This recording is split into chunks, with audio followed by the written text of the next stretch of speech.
everyone, this is Ryan from the That Was 3 podcast. I'm here just to let you know that this episode is a little bit different. We realized we had a lot more to say about the news and the releases this week from WWE than we thought, and the podcast ran a little long.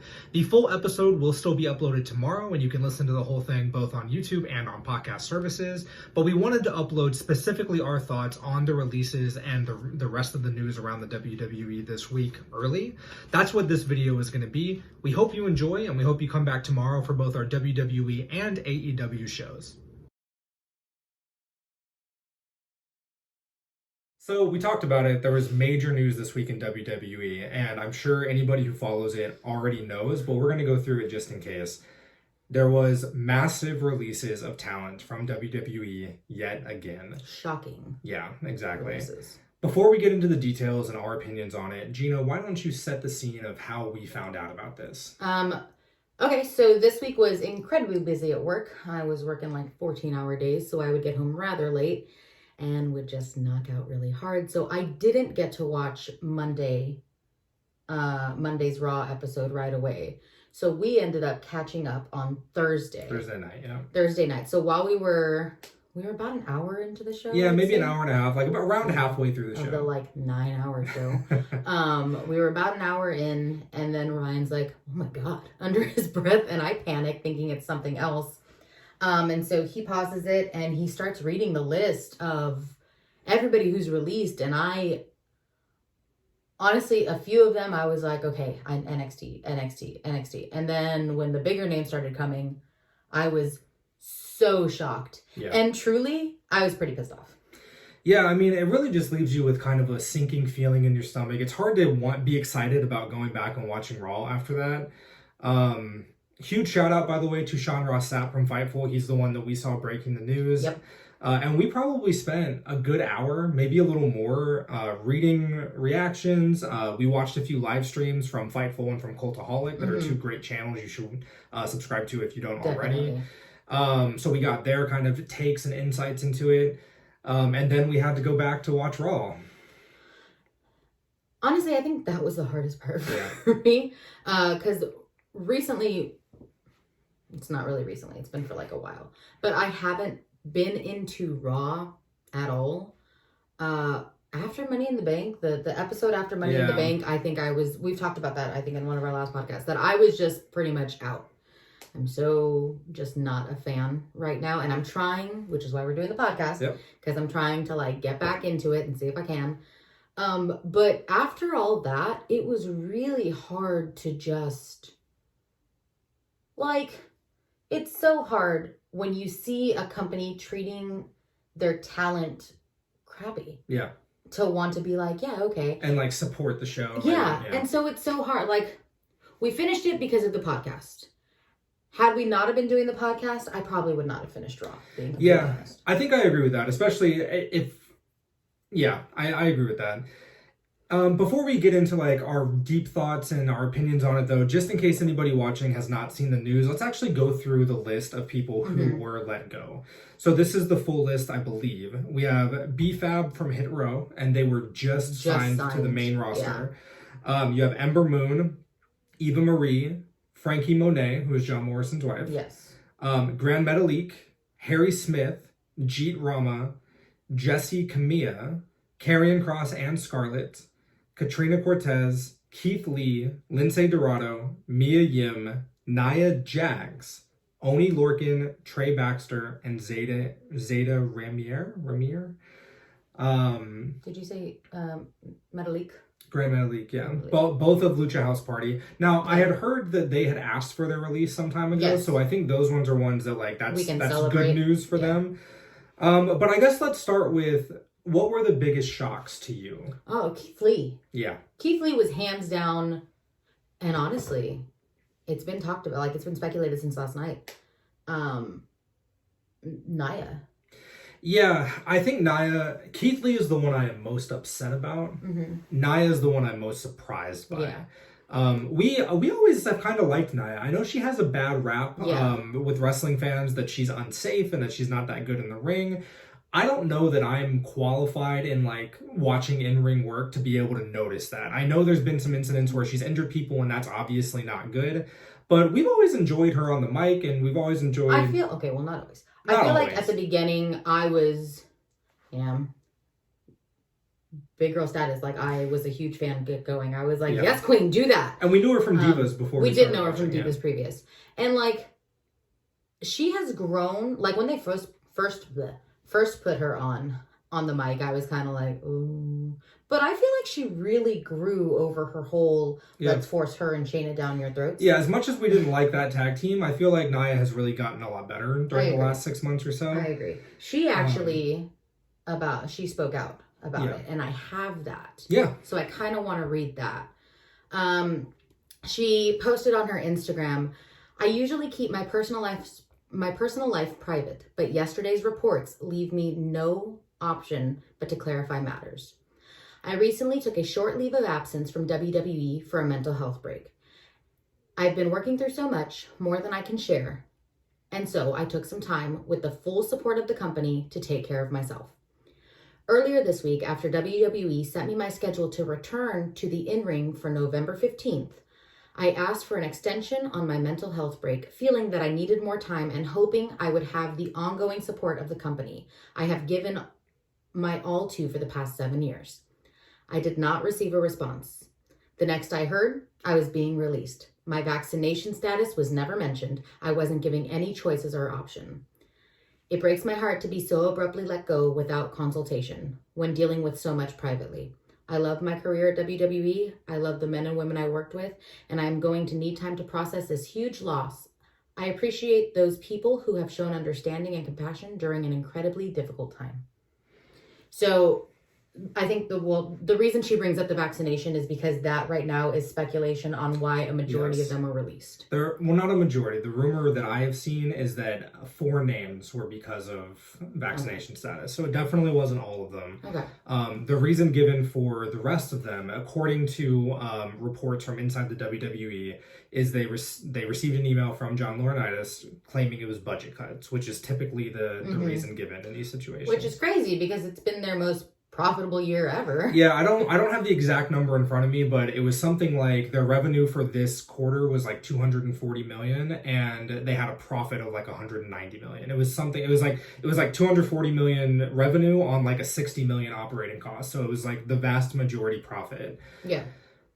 So I mean, I think seeing things like the Nia post, I think really hits home that these are people, right? And whether you like them in the ring or you don't, I think there are names on here where we've seen fans like, oh, well, that's not a loss. Nia is one of those where we've seen negative comments. Eva Marie is one where we've seen negative comments. At the end of the day, though, like these are people and these are their livelihoods. And more than that, I think anybody who's worked at like a close-knit company before, especially something where you're having to travel with people and see them like week in and week out, knows that you do become really close. And when you leave that atmosphere, yeah, you're probably going to stay friends, but it's not the same. And it sucks. Speaking from as an actor with the experience of like doing shows multiple months at a time, it's not even that you make friends, it's that you make family. Those people are your family. They're there for you for the hard times, for the good times, like to lift you up when you're down. Of course you have your family, but your immediate people and your immediate circle truly become your family in the long run. And being there 7 years, like, yeah, for Nia specifically, like, because it's been 7 years, Keith Lee, I am so upset. Yeah. Because not even did they just release him, they released his fiance. Mia Yim, yeah. And the sad thing is that, like, some of these, it's just potential, right? So, like, you have guys like Karrion Kross who showed everything in NXT and could have been great, and then they bungled it when they bring him up to the main roster, and then two months later, he's gone. But some of that is just like, oh, well, he never really showed on the main roster, so it was just potential. Keith Lee showed up on the main roster. He was at the Royal Rumble. Yeah, he was so good. He stood toe-to-toe with Brock to a huge pop from the crowd. We were there for that show. And the crowd was behind Keith Lee. And Brock played it off like he was a threat. And they had a good little interaction in the ring. Yeah. Later that year, he was at Survivor Series going... He's honestly been dominating when they allowed him to dominate. Yep. And then he got called up to the main roster. And I feel like they stripped him of everything that made him unique in NXT and made him likable. They didn't want him to be the flying guy anymore. They didn't want him to be like flippy and like and we won't speculate on rumors. That's one of the things that we don't do, like in terms of mental health or potential physical health. If it hasn't been confirmed, we're not going to comment on it. But there's been rumors of backstage stuff with Keith Lee and like at home stuff with Keith Lee, and that stuff we can't comment on. But the fact that WWE couldn't take a guy who stood toe to toe in the ring with Brock Lesnar and stood toe to toe in the ring with Roman Reigns on two of the four major pay-per-views and do something with him on the main roster is so frustrating. Yeah. It's so frustrating. I'm actually, though, to be honest, I know this is such a loss to these people, but I'm very excited for a lot of those names. Yep. I think in 89 days, we're going to see something big from Keith Lee. I think so too. And I think we're going to see something big that he wants, not this person that WWE has a thing where they try to mold people into what they think the crowd wants, and they don't even know what the crowd wants. They try to reinvent the wheel when they already have someone who's doing well. They do. The rest of the names, I mean, the sad thing about this is the way it happens, and there's a lot of names on this list. Everybody on this list is extremely talented. Mm-hmm. Mia Yim is extremely talented, but literally since we've been watching, she hasn't done anything. Like, it's so... I know she's good. She actually, when we first started watching, she was at NXT, and we saw her wrestle maybe twice, and then the whole Retribution thing happened, and then she just wasn't on TV. And that's really sad. It's the same thing with Frankie Monet, who I think wrestled 6 matches since she was signed. She was like one of the top luchadoras. I don't know if you knew that. Like before everything, she was one of the top luchadoras. I'm very excited for 29 days because I believe she's going to come out kicking. She's one of my like big favorites because of who she is, and like I've been reading her tweets, of course, and she's just like, I'm gonna go off about this because she is just her tweets of queen. Like, I'm going through something, of course, not similar in any capacity, but relatable. Yeah. Of like, you had a plan for something for so long, and then things don't work out, and she is just taking this in strides, and she is like, you know what? Those are our dogs. Yeah. Sorry. She is taking this in strides, and she is just actually really... Just keep going. Pushing through. We have a little one that doesn't stop, ever. She is just really pushing through and being such a badass through it. Yeah. I saw one tweet where it wasn't directed at her, but somebody had made a comment under the news saying, like, please don't hire any age thing? Yeah, don't hire any old people. God. And she quote tweeted and was like, I'm 38 and we need to stop this, like, frankly, sexism where a 38-year-old woman is considered old, but you have people like Damian Priest and Drew McIntyre who, like, no one would say these are old talents. Like, if Damian Priest got released, nobody would be saying, oh, don't sign the old man. Yeah. So yeah, I really appreciate that she's being loud about it. Yeah. Scarlett is another one that is being loud about it. She immediately, it wasn't even like there was no like, oh, this is sad. It was like, I can't wait to go do something else. Yeah. Which I think is great. I think there's a lot of people on this list that are going to get picked up by somebody, and I'm excited for it. And honestly, releases like this, as sad as it is what got us interested in AEW to begin with. Yeah. And I look at this as an opportunity. Like, if Keith Lee goes somewhere other than AEW, I will watch that show. I agree. Because I love Keith Lee. And that's exciting to me as a fan, is that I'm excited to see where these people go and how they thrive after this. But yeah, I wanted to touch on, because I do agree. I think for the talent, it's very sad. And especially like for those that are couples, like losing your two forms of income in one day has to be incredibly scary. But I do think that they will land on their feet and they will move on to bigger and better things. I want to touch on it, why it bothers me and like why WWE is doing this. Yeah. Because they talk about budget cuts, and we just talked about how they've had an incredibly successful quarter.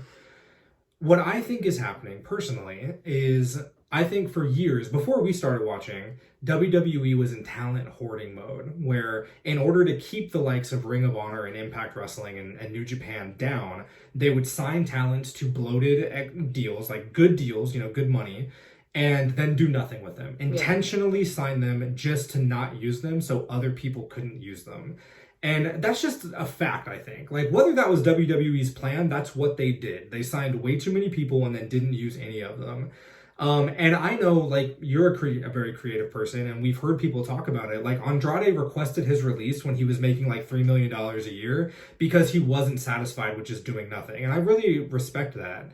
But from WWE's perspective, I think what's happening is when they say budget cuts, they don't mean, oh, we're out of money.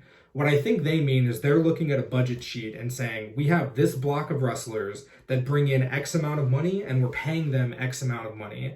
Why are we paying this large amount when they only bring in this small amount? Let's just cut them.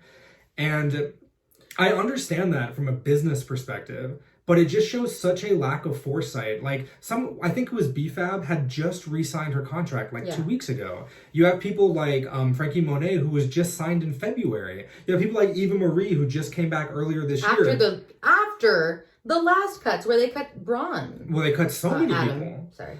And I understand it from a business perspective, but what I think is happening is I genuinely think WWE believes that they have the secret sauce, and I think they look at people like Keith Lee and look at people like Karrion Kross and say, oh, you're not getting over with our mainstream audience and it's your fault. Yeah, instead of it's our fault for how we're presenting you and how we're doing this. I think the reason, since watching AEW a little more, that I'm not feeling WWE is because I understand this is a business, but you don't have to be heartless. Yeah. And I feel like that's what this is. Yeah. Also, if you look at that list, it's NXT. There's a lot of it. It's the old NXT. And I don't know if that's just their like MO right now, is we're rebranding NXT. You know, they have that whole we're starting fresh. We don't want any indies, whatever. Like basically training them into whatever they want to become with completely fresh-faced people. And I don't know if... I feel like it might be a hit at Triple H and Shawn Michaels with what was NXT, and they're just trying to like, just kidding, and Men in Black kind of thing, and don't even remember it. Yeah, there was all the rumors when NXT decided to rebrand that Vince was upset that they didn't beat AEW in the head-to-head Wednesday night matchup, which is a shame because NXT was a great show. It was. It was a really, really great show. And I think because of that specifically, I think because NXT couldn't compete, I think WWE took that to mean that these types of wrestlers, like the indie wrestlers, the different style of wrestling, the different style of promotion, doesn't work in the mainstream. And I think that's wrong. I think what happened with NXT is that it was WWE always treated it as their third show. Yeah. And so people like us, even though we were getting into wrestling and we would watch NXT and like it, when you're already committing 5 hours of your week to watch WWE, committing another 2 hours on Wednesdays, it never worked for us. And I think a lot of people in the mainstream feel that way. Whereas if you would put on a show like NXT for Raw, like if you gave Triple H control of Raw and said, do what you were doing on NXT, I think it would go over with the mainstream audience, honestly. I think granted whatever the rumors may be about who he is, I love Triple H. I love me some Triple H. Always been one of my favorites. I think just creatively, the team of him and Shawn Michaels is just fantastic. It's so good. And it's so, like, for a company that is so set on, like, we're a business, then use the people who are good at the business to build your business. I'm getting very heated about this. I'm sorry. No, it's okay. But it's so true. Like, you have two amazing people who have been in it, who know it, who, like, did a successful show. Yeah. Use what you have. Use what you have, build a better show, learn how to actually build up people instead of using, and I love me some of the like head title people. Yeah, same.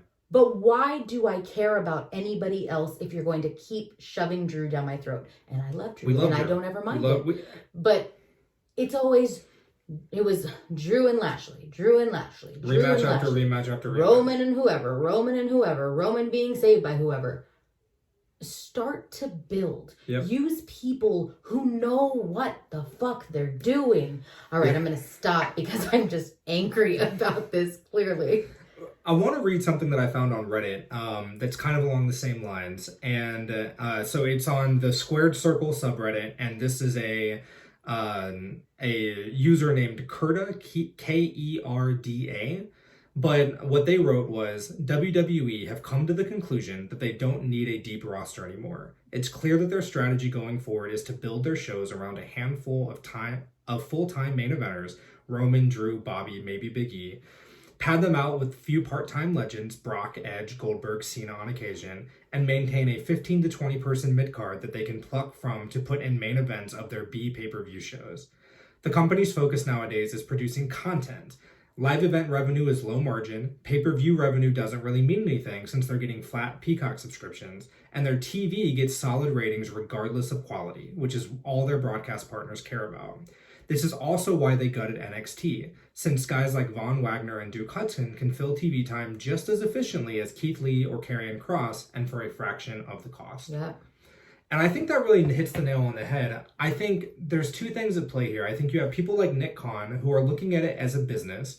And you know what? The old hoarding talent business model was wrong. The reason we are in this predicament today is that WWE for years was hoarding talent and they shouldn't have been. It was unfair to the talent and it was unfair to the rest of the wrestling community.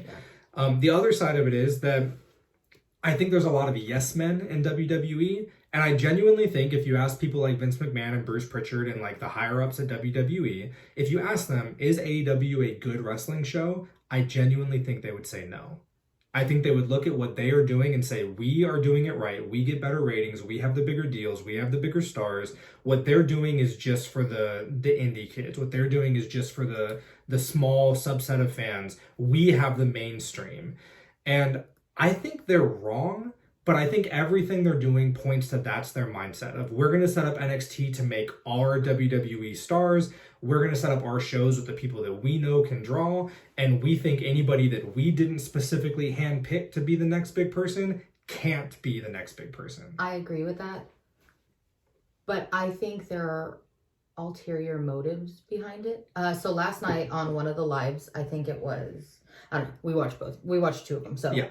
One of them said how not only do they feel like it's a hit to Triple H, but they released a lot of Stephanie McMahon workers as well. Yeah, apparently some of Stephanie McMahon's staff got released earlier this week or maybe last week also. So conspiracy theorist in me wants to be like, oh, they're going to leave and go do something good, which you know what? I hope they do. Well, we've seen Shane McMahon leave in the past because he's had falling outs with Vince.